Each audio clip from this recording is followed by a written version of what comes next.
प्रधानमंत्री नरेंद्र मोदी स्वाधीनता दिवस अवसर में घोषणा करिसेंति जे प्रधानमंत्री विकास भारत रोजगार योजना अगस्ट 15 रु कार्यकारी होइछि। एही योजना आगामी 2 वर्ष मध्य 3 कोटी 5 लाख चाकरी सृष्टि करिबो। आउ एहा अधीन रे युवक माननकु प्रथम प्राइवेट चाकरी पाइबा परे 15,000 टंका दियाजिबो। एपरि परिस्थिति रे प्रश्न उठुछि किए 15,000 टंका पाइबे, एथिपाई केउठी आवेदन करिबे, दरमा केते हेबा उचित, कौन रहिछि एही योजनार नियम। प्रधानमंत्री विकसित भारत रोजगार योजना अधीन रे घरोई क्षेत्र रे प्रथम चाकरी पाउथिबा युवक माननकु 15,000 टंका मिलिबो। यह व्यतीत सेमानंकु नियुक्ति देउथिबा कंपनी को मध्य सरकार पक्षरु प्रोत्साहन दियाजिबो। प्राय 69,446 कोटी टंका बजेट सहित प्रधानमंत्री विकसित भारत रोजगार योजना PMVBRY 2 वर्ष मध्य 3 कोटी 5 लाख रु अधिक नियुक्ति सृष्टि करने लक्ष्य रखिछि। एथिमध्यरु 1 कोटी 92 लाख हिताधिकारी प्रथम थर पई चाकरी खोजुथिबा व्यक्ति हेबे। किए पाइबे 15,000।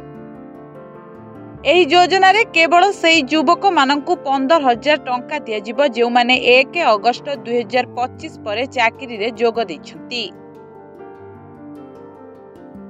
अर्थात जुलाई पर्यंत प्रथम चाकरी पाइथिबा युवक माने एही योजनार लाभ पाइबे नाही।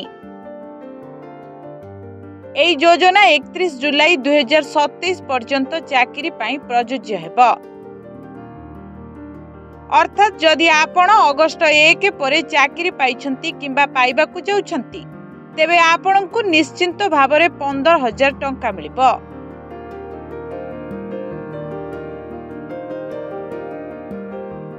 दरमा केते हेबा उचित। जदि आपणकर दरमा 1 लाख टंका पर्यंत तेबे आपण एही योजना पाई योग्य। आपणकु 15,000 किंबा गोटिए मासर EPF दरमा दियाजिबो। एहाकु 2टी भागरे विभक्त करा जायछि। भाग ए रे प्रथम थर पई काम करुथबा युवक माननकु अंतर्भुक्त करा जायछि। भाग बी रे चाकरी देउथिबा कंपनी गुडीकु अंतर्भुक्त करा जायछि। EPF रे प्रथम थर पई पंजीकरण करिबा परे चाकरी रे कार्यरत युवक माननकु 2टी किस्ती रे टंका मिलिबो। जेउथिरे प्रथम किस्ती 6 मास काम करिबा परे प्रदान कराजिबो। द्वितीय किस्ती 12 मास काम करिबा परे दियाजिबो। अर्थात चाकरी पाइबा परे गोटिए वर्ष काम करिबा परे आपनकु 15,000 टंका मिलिबो। चाकरी छाड़िले युवकंक क्षति। केउठी आवेदन करिवे।